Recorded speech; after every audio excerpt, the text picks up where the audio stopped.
We're going to do a little speculative stuff now here with the NFL Draft. It's trade season. It's silly season. There will be trades made during the NFL Draft. So I'm taking a look at 5 trades the Cowboys could make, why it makes sense, why it doesn't make sense for these potential deals here. And we will start with 2 trade-ups for the Dallas Cowboys. Now, this is about what the value would be. Most NFL teams, really all of them, use some type of NFL trade value chart created and populated by Jimmy Johnson, designed to help value draft picks and figure, okay, what would it cost to get from this pick to this pick and kind of normalize it across the board. This is roughly what it would cost for Dallas to get to the number 10 overall pick. Now, you're off by about 25 points, which equates to about a late 5th round pick there. But the Cowboys can send number 19 overall and their 2nd round pick, number 50, to the Raiders. If the Raiders really wanted a linebacker and they miss out on Roquan and Edmonds, maybe they'll trade back down and pick somebody else. The Cowboys, meanwhile, if they really want Derwin James or Vita Vea, this is where they're going to have to go get somebody. So that's what the Cowboys have to get into the top 10 there. I don't foresee this one happening in general. The Cowboys, I don't think, will trade up. And the Raiders maybe aren't getting necessarily the best, although it is very close to the proper value for the Raiders from going to 10 to 19. One more trade-up scenario then here on today's show, brought to you by The Guild.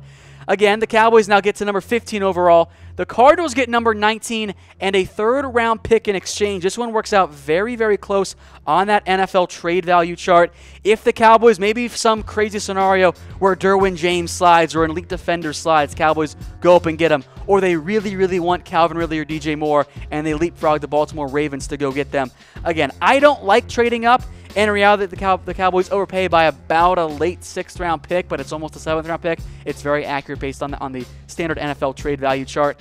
Again, I don't want Dallas to trade up. I would much rather trade down, and that brings us to one of 2 trade down scenarios here for the Dallas Cowboys. First up is with the New England Patriots. Now, the Cowboys will get a 23rd overall pick and a 3rd round pick, number 95 overall. So it's a late 3rd round pick. The Cowboys move down a couple of spots there. If they still want a guard or a linebacker or a receiver, you would imagine at least one, if not multiple, of those players will be on the board. And it gets you another top 100 pick.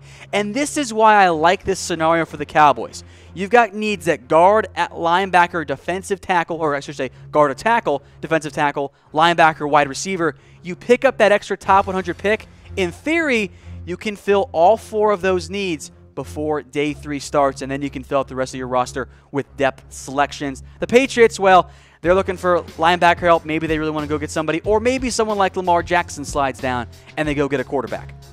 One more trade down scenario here, this one with the Minnesota Vikings. Again, the Vikings get number 19 overall.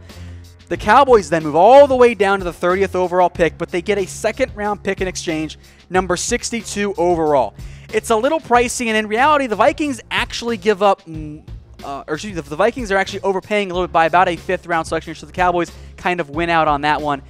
This is if Minnesota really, really, really, I would say, wants an offensive lineman. Maybe they fall in love with a Connor Williams or one of the guards because they don't think they're going to fall in with 30. They go up and get someone. Minnesota, teams like the Falcons and so on, don't have a ton of needs. They could find their way up. And oh, by the way, one more note here. Had the Patriots not gotten the 23rd overall pick, it was almost a perfect value for number 31 and number 63. It was almost identical, but they're not going to move up if they're not going to go with number 23, so it doesn't make any sense there. And then one final trade for you guys. It's the one you all want to see, the Earl Thomas trade. Now, the Cowboys are not going to give up a 1st round pick, and that's why I don't think this deal is going to go down either. This is what the Cowboys would give up. They would give up their 2nd round pick. I don't think Seattle would accept that trade, even though they do need mid-round picks. Seattle has a very, very high asking price for Earl Thomas. I don't think the Cowboys will match it. I don't think anyone's going to match it. But if the Cowboys were to pull off an Earl Thomas trade, this would be about what it is, a 2nd round pick going for Earl Thomas.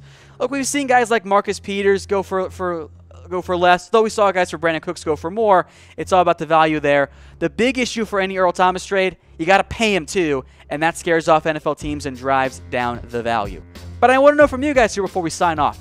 What should the Cowboys do in the 1st round of the NFL Draft? Do you want them to trade up, trade down, stay put, or do you want Earl Thomas on your roster? I vote for trade down. Give me another asset. Maybe I use that asset later to move up into the 2nd round, get another impact player there. I think the Cowboys should try to trade down in round 1. I think that's a very common theme there. It does take 2 to tango, but it sets the Cowboys up for the most success in the NFL Draft.